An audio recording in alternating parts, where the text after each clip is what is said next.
Reescritura completa y original. La tarde en que me nombraron gerente general, regresé a casa esperando una noche tranquila. Pero mi esposo Marcos, quien habitualmente trabajaba hasta tarde, había llegado temprano y organizado una celebración sorpresa. Lo que descubrí esa noche transformaría mi existencia para siempre.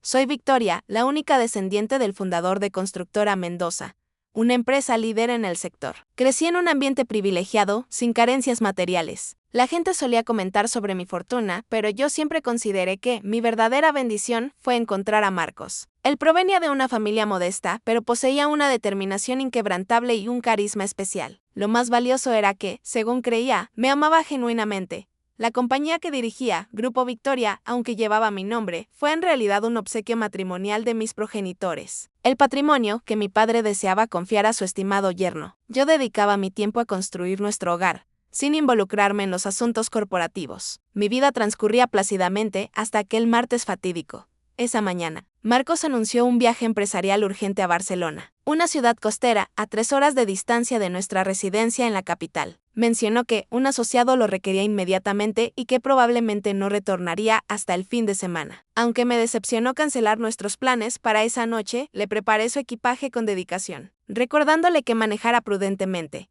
Me despidió con su característica ternura, un beso en la frente y esa mirada cálida que tanto conocía. Cuídate mucho, amor. Regresaré apenas pueda, susurró. Al observar su automóvil alejándose, experimenté una sensación extraña en el pecho. Nuestra residencia, normalmente vibrante, súbitamente parecía vacía y fría. Deambulé por la casa sin rumbo fijo cuando recordé el apartamento que nuestras familias nos habían adquirido en Barcelona como inversión. Apenas lo utilizábamos, prestándolo ocasionalmente a conocidos cercanos. Hacía meses que no lo visitaba. Se me ocurrió ir a inspeccionarlo y quizás sorprender a Marcos. Solo imaginar su expresión de asombro me provocó una sonrisa.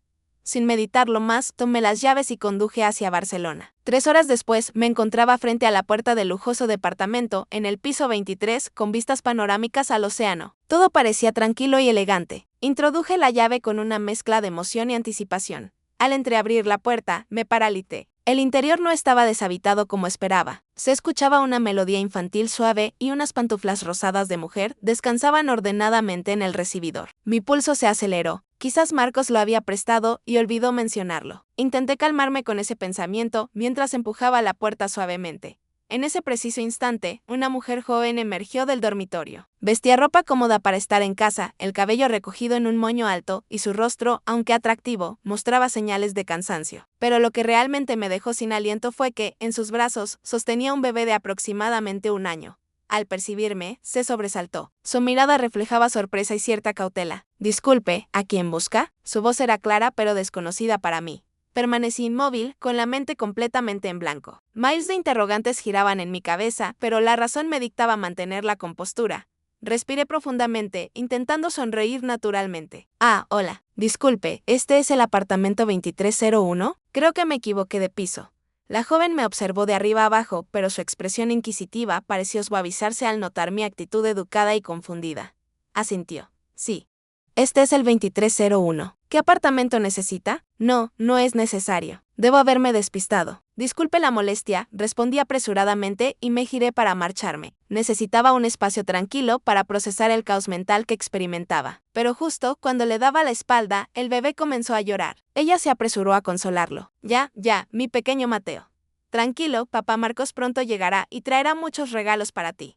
Las palabras papá Marcos fueron como un golpe directo a mi corazón. Mi cuerpo se congeló. Marcos, mi Marcos. No podía ser verdad. Debía ser una coincidencia de nombres. Me aferré a esa frágil esperanza, pero mis pies parecían clavados al suelo. Tenía que conocer la verdad. En el momento en que el nombre salió de sus labios, mi mundo se detuvo. Mis oídos dejaron de percibir todo lo demás. El llanto del niño, el murmullo distante del tráfico, incluso mi propia respiración. Solo quedó un silencio sepulcral que me estaba consumiendo. Intenté convencerme de que era una simple coincidencia, pero en lo profundo de mi ser. Una voz cruel me gritaba que dejara de autoengañarme. Justo entonces sonó el teléfono en el bolsillo de la bata de la mujer. Con dificultad, mientras sostenía al niño con un brazo, sacó el móvil con el otro. Al ver el nombre en la pantalla, su rostro se iluminó instantáneamente con una sonrisa dulce. Contestó con un tono afectuoso. «Hola, cariño. ¿Ya vienes?». Me oculté detrás de la pared junto a la puerta, con el corazón golpeándome violentamente en el pecho. No podía irme. Una fuerza invisible me retenía allí. Necesitaba escuchar. Tenía que saber quién estaba al otro lado de esa llamada. Mateo y yo te esperamos. Hoy está un poco inquieto. Seguro que extraña a su papá, dijo ella mientras acariciaba al niño. La persona al otro lado respondió algo que amplió su sonrisa. ¿De verdad ya me compraste el bolso? ¿El que te mostré el otro día? Dios mío, si cuesta más de 10.000 euros. Me consientes demasiado. Te adoro con toda mi alma. 10.000 euros. Esa cifra fue como un jarro de agua helada. Marcos, el esposo, que constantemente me decía que la empresa atravesaba dificultades financieras, que debíamos economizar, que teníamos que ser prudentes. Marcos, quien rechazó comprarme un collar de 2.000 euros para nuestro aniversario, argumentando que no deberíamos hacer gastos innecesarios. Y ahora estaba dispuesto a gastar semejante cantidad en otra mujer. Sentí la garganta seca y amarga. La conversación continuó y cada palabra era un corte más profundo. Sí, Mateo se porta muy bien. Oye, amor, este fin de semana vamos a ver ese chalet en la nueva urbanización, ¿verdad? Una amiga me comentó que es hermoso, tiene hasta piscina privada. Comprémoslo para que Mateo tenga espacio cuando crezca. Su voz era melosa, pero para mí resultaba repugnante. Le estaba pidiendo a mi esposo que adquiriera una propiedad mientras vivía en el apartamento que mis padres me habían regalado. Ya sé que nos amas más que a nadie. Bueno, maneja con precaución. Voy a prepararte la cena. Un beso.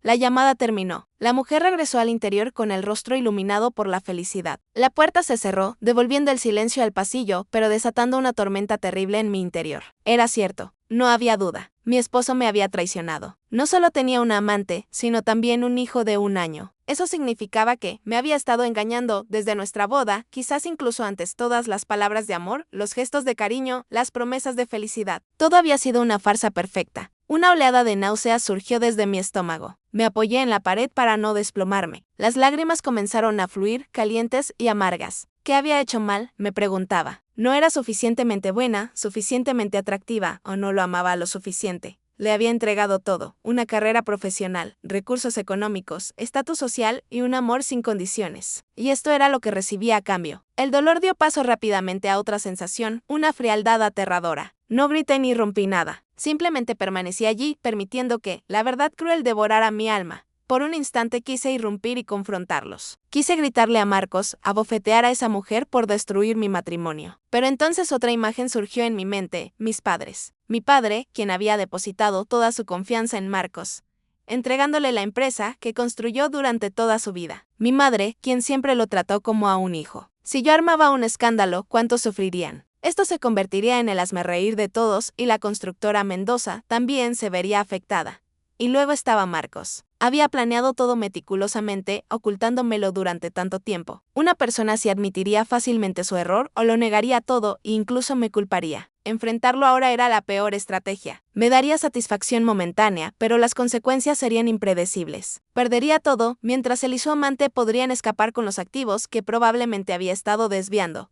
La lógica fría comenzó a tomar control. Me sequé las lágrimas y respiré profundamente para recuperar la calma. El dolor seguía ahí, punzante, pero sobre él comenzaba a formarse una determinación de acero. No me derrumbaría. No permitiría que el traidor y su amante vivieran felices a costa de mi sufrimiento. Si me habían quitado todo, les haría devolverlo con intereses. En silencio me giré y entré al ascensor, manteniendo una expresión serena. No regresé a casa inmediatamente. Conduje hasta una cafetería tranquila cerca del complejo, eligiendo un rincón desde donde pudiera observar la entrada principal. Pedí un café negro, sin azúcar. Su amargor me ayudó a mantenerme alerta, sentada allí. Comencé a conectar piezas, los viajes de negocios cada vez más frecuentes. Las llamadas que siempre atendía fuera, los cargos inexplicables que justificaba como gastos de representación. Todas esas señales que antes ignoré ahora formaban la imagen perfecta de una infidelidad sistemática y planificada. Me había engañado deliberadamente. Pues bien, yo usaría un plan para responderle, un plan lo suficientemente sofisticado para hacerle pagar por todo. No te preocupes, un hombre tan brillante como Marco solucionará todo pronto. Tienes que ser fuerte para apoyarle, le decía frecuentemente. Mis palabras de aliento la hacían confiar, aún más en mí. No tenía idea de que la hermana mayor en quien confiaba era la misma antigua esposa a la que se refería con tanto desdén que orquesté más encuentros aparentemente casuales. Un día supe que llevaría a Mateo a vacunarse. Yo aparecí allí fingiendo llevar a mi sobrino a una revisión. Nos sentamos juntas en la sala de espera, compartiendo preocupaciones típicas. Otro día, sabiendo que le gustaba una marca de ropa infantil, le compré varios conjuntos hermosos para Mateo, diciéndole que era un regalo para el hijo de una amiga querida. en cada encuentro vestía ropa de diseño. Conducía automóviles de lujo que Marcos no conocía y proyectaba la imagen de una mujer exitosa, adinerada e independiente. Quería construir en la mente de Daniela el arquetipo de mujer en el que anhelaba convertirse, una que no dependía de un hombre para vivir bien. Poco a poco, Daniela empezó a tratarme como a una hermana verdadera. Me invitó a cenar a su casa, presentándome a Mateo como una tía querida. Estando en mi propio apartamento, viendo a Daniela preparar platos que probablemente había aprendido para agasajar a Marcos. Viendo al hijo de mi esposo llamarme tía. Mi corazón era un torbellino de emociones, dolor, amargura. Pero sobre todo una calma escalofriante, estaba en el camino correcto. Esta falsa amistad era mi cobertura perfecta. No solo me permitía recopilar información, sino que también era la herramienta para ejecutar los siguientes pasos. Daniela, con su ingenuidad y credulidad, se había convertido en la pieza más importante del tablero que había dispuesto. No sabía que cada confidencia, cada secreto que compartía conmigo, la estaba empujando a ella y a su amante más cerca del abismo. A veces, al ver la sonrisa inocente del pequeño Mateo, sentía una punzada de remordimiento. El niño no tenía culpa de nada, pero entonces el recuerdo de la traición de Marcos, de mis noches de insomnio consumida por el dolor, extinguía cualquier atisbo de compasión. No podía ablandarme. Si no actuaba primero, la destruida sería yo y toda mi familia. Me repetía que no lo hacía solo por venganza, sino también por autodefensa, para proteger lo que era mío. Una vez consolidada la amistad y ganada la confianza absoluta de Daniela, inicié la segunda fase, estimular su codicia. Sabía que para una mujer materialista como ella, este sería un golpe efectivo. Comencé a alardear involuntariamente de mi vida de lujo. Le hablaba de mis viajes por Europa, de bolsos de edición limitada que tenía que encargar con anticipación, de fiestas exclusivas. No decía directamente que era rica. Simplemente describía mi vida con naturalidad estudiada, como si fuera lo más normal. Ayer estuve viendo este reloj. Me pareció bonito. ¿Qué te parece? Le dije mostrándole en el móvil la fotografía de un reloj con diamantes valorado en una fortuna. Los ojos de Daniela brillaron. Lo alabó con admiración, sin poder ocultar su anhelo. Dios mío, es precioso, Victoria. Tiene que ser carísimo. Ojalá yo pudiera tener uno. Sonreí con ligereza. Bueno, tampoco es para tanto. Las mujeres que ganamos nuestro propio dinero tenemos que saber recompensarnos. No podemos depender siempre de los hombres. Mi comentario fue una aguja directa a su orgullo y ambición. Sabía que ella dependía completamente de Marcos. Aunque su vida parecía lujosa, carecía de seguridad y autonomía. Empezó a comparar por qué Victoria podía comprarse esos lujos por sí misma, mientras ella tenía que pedirlos y esperar la generosidad de su amante.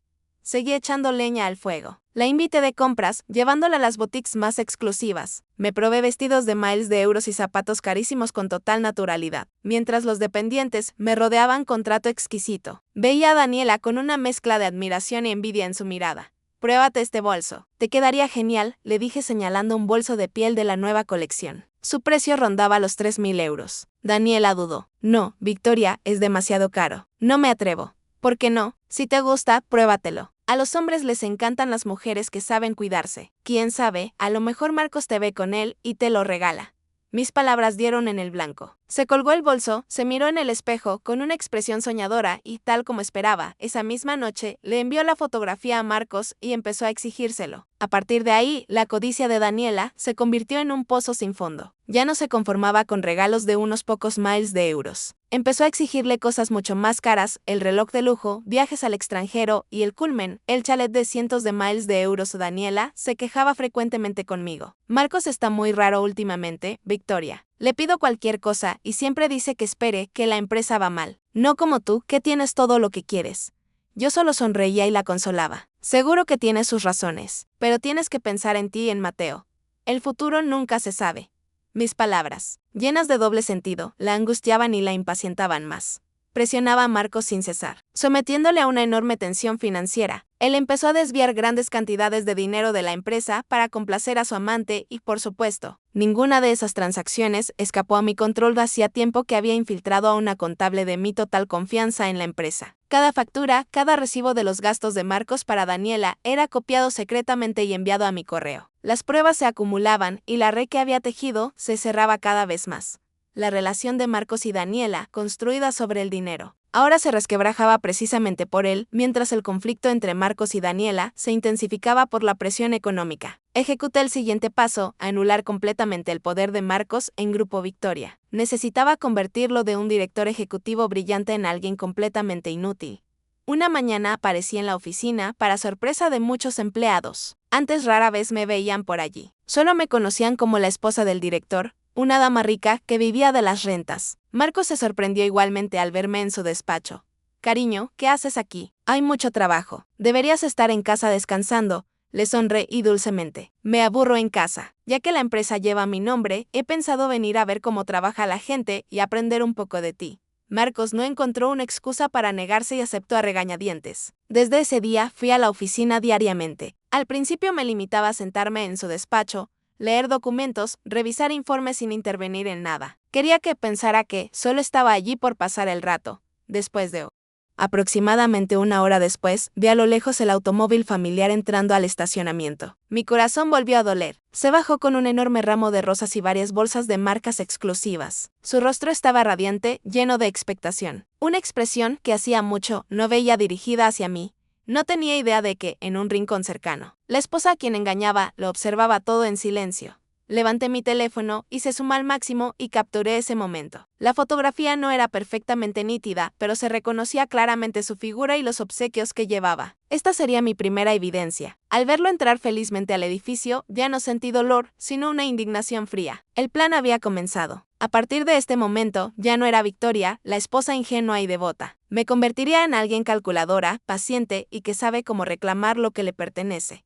Bebí un sorbo de café. El amargor se extendió por mi boca, pero en mi mente todo estaba más claro que nunca. Después de ese día, volví a casa como si nada hubiera ocurrido. Seguí siendo la esposa dulce y atenta. Cuando Marcos regresó de su viaje, lo recibí con una sonrisa y le preparé una cena caliente. No notó diferencia alguna. Siguió interpretando perfectamente su papel de marido enamorado, contándome lo agotador que había sido el viaje y los contratos difíciles que había negociado.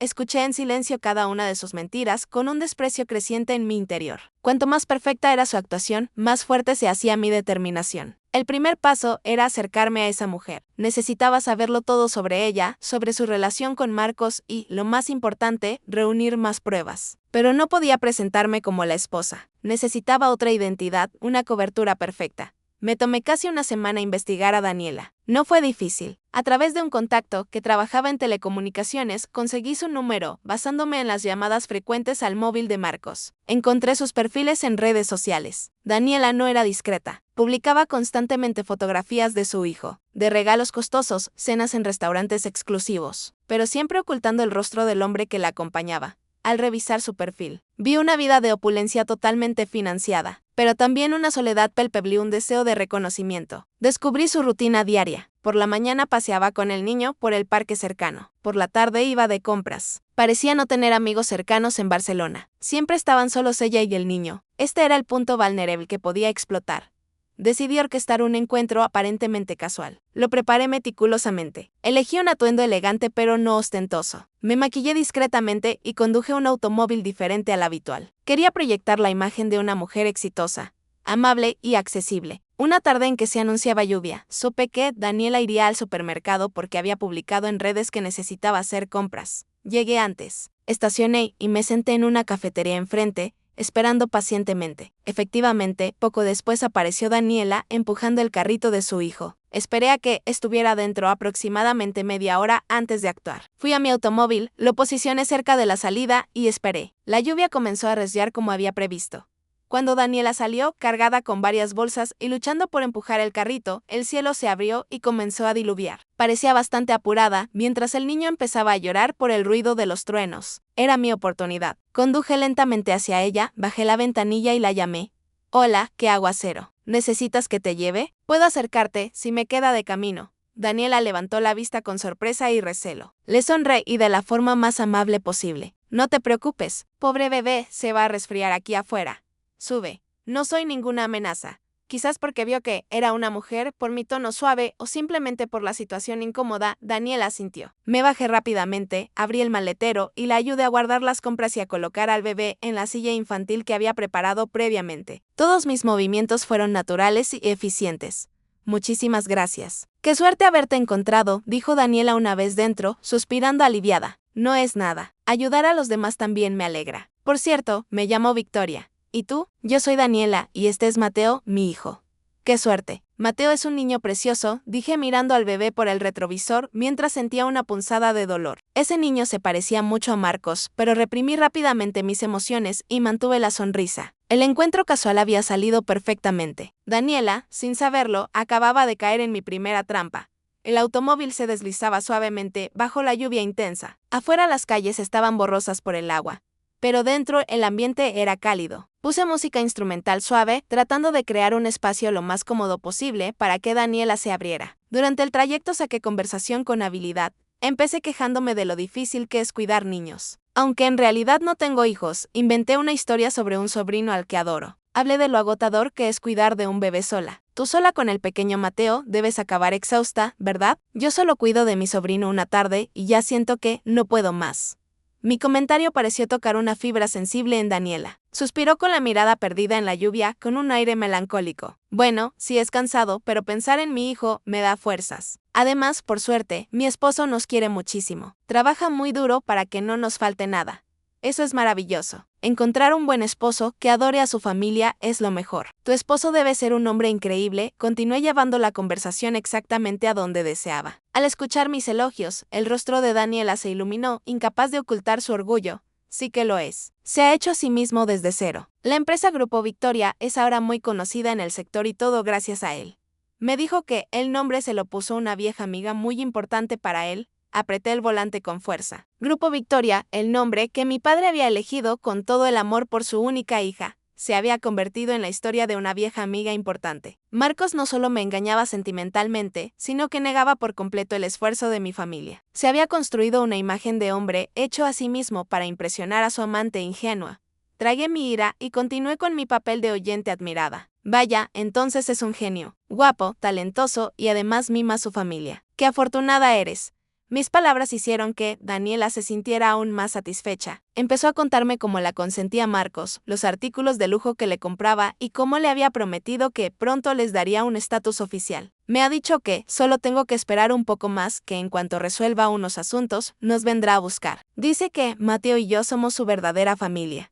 Mientras hablaba embelesada, activé discretamente la función de grabación de mi teléfono que había colocado en el compartimento central. Cada una de sus palabras quedó registrada con claridad. Para asegurarme, hice una pregunta clave. Viendo a Mateo, seguro que se parece mucho a su padre. Debe ser muy guapo. Daniela soltó una risita, la sonrisa feliz de una mujer que se siente amada. Sí, todo el mundo dice que es idéntico a su padre, sobre todo la nariz y la boca, dijo señalando los rasgos del niño que dormía plácidamente. Y entonces, con total naturalidad, admitió lo que necesitaba confirmar. Claro, si Mateo es hijo de Marcos, perfecto. La grabación estaba completa. Tenía una prueba irrefutable, la evidencia de su relación, del hijo extramatrimonial y del engaño, sobre el origen de la empresa. El automóvil llegó al garaje del edificio. Ayudé a Daniela con las bolsas y el niño. Antes de despedirnos le dije, me ha encantado hablar contigo. Yo también soy nueva en Barcelona y no conozco a mucha gente. Si no te importa, podríamos intercambiar números y quedar para tomar un café algún día. Daniela aceptó encantada. Parecía que también necesitaba una amiga con quien desahogarse. Después de guardar su número, me fui. Sentada en el automóvil, volví a escuchar la grabación. La voz clara de Daniela resonaba, hablando de la felicidad que creía tener. Una felicidad construida sobre mentiras y mi dolor. Pero ya no sentía rabia. Esa grabación era la primera munición que cargaba en el arma de mi venganza. A partir de ese encuentro, Daniela y yo empezamos a comunicarnos frecuentemente. Tomé la iniciativa de enviarle mensajes todos los días, a veces preguntando si Mateo comía bien, otras enviándole consejos sobre el cuidado de bebés que encontraba en internet. Interpreté el papel de una hermana mayor comprensiva. Siempre dispuesta a escuchar, Daniela no tardó en verme como un apoyo emocional. Me contaba todo, desde las promesas de Marcos de comprarle un automóvil nuevo hasta la presión que recibía de su antigua esposa. Según sus relatos, yo era una mujer problemática, intransigente y un obstáculo en el camino de su amor verdadero. Escuchar mi propia historia a través de una tercera persona era irónico, pero escuchaba pacientemente, ofreciendo palabras falsas de consuelo y empatía.